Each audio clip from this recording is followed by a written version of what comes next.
but is it worth it for what I'm trying to do? Is this sacrifice, is this cost that I'm paying worth what the outcome is going to be? And if the answer is yes, you stick with it. If it's not worth it, if the sacrifice no longer feels, and that's the only standard, does it feel? There's nothing to do on a piece of paper. There's no pros and cons, right? If the sacrifice feels worth it, you keep going. The sacrifice no longer feels worth it, you walk away. That's healthy. I want to link with that back, that idea that we're discussing here, back to friendship. Yeah. Going to your point around not having friendship therapists, which I love, the idea that we don't go to therapy for our friends. How do you know when it's okay to outgrow someone or keep growing with them? Yeah. In the same way as we were literally just talking about. Right. So friends, like any relationship, needs to be additive, right? That doesn't mean every single time, but on balance, we should all feel that who we're hanging out with, who we're spending time, a non-redeemable commodity. You can spend money, you can lose money, you can make more money. But if you spend time, that's it. That's gone. And so we want to make sure that the people with whom we spend time, it's additive to our lives. You get to define what additive means. Additive can mean you fill me up, you inspire me. Additive can mean I just have a freaking rockin' good time with you. Additive can mean you give good advice. You define it however you want. But I think on balance, our friends should be additive. They should contribute something to our lives, to our well-being. And it absolutely happens for not necessarily bad reasons, where for whatever reason, you just outgrow each other. Sometimes it's just the natural ups and downs and weirdnesses of life. You know, it's easy to be friends when you're local. Your career takes you across the country or around the world. It's just harder.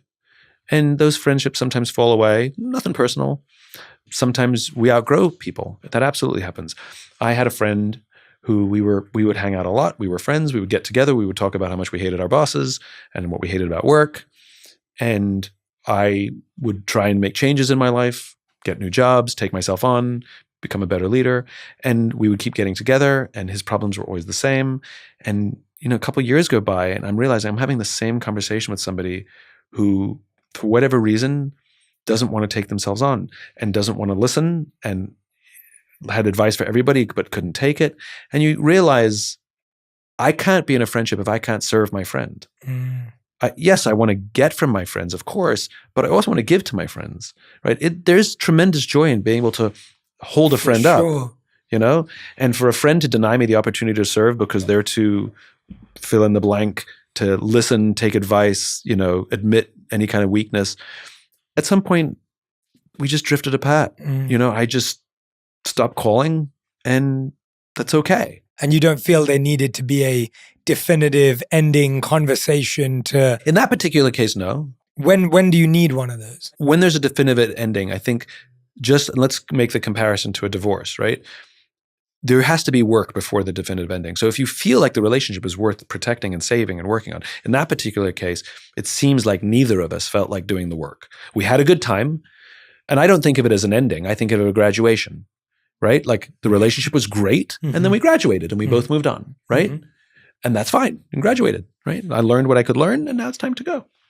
But if the relationship, if it's worth fighting for, and you're doing the work, and maybe it's just not working, then I think then you have a hard conversation and you sit down, and just like a divorce or leaving a job, like we're trying this and I'm struggling and I don't know if it's worth it anymore. Can we end this? That's a good distinction. I think ghosting is horrible.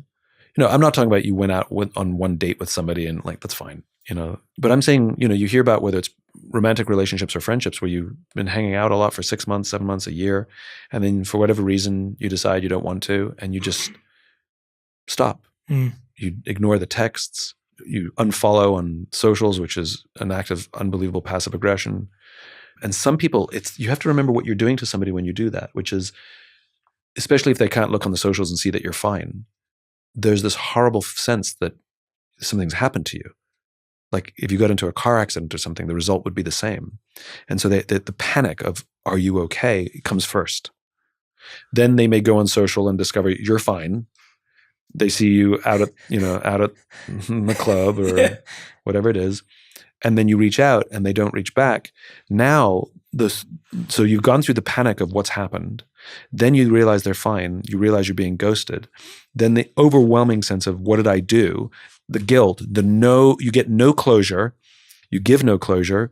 You allow someone to stew in their own fears and insecurity and anxieties, which is debilitating and cruel, because you lack the courage to say, I don't know how to say this. Yeah. I'm struggling in this friendship. I don't know what to do.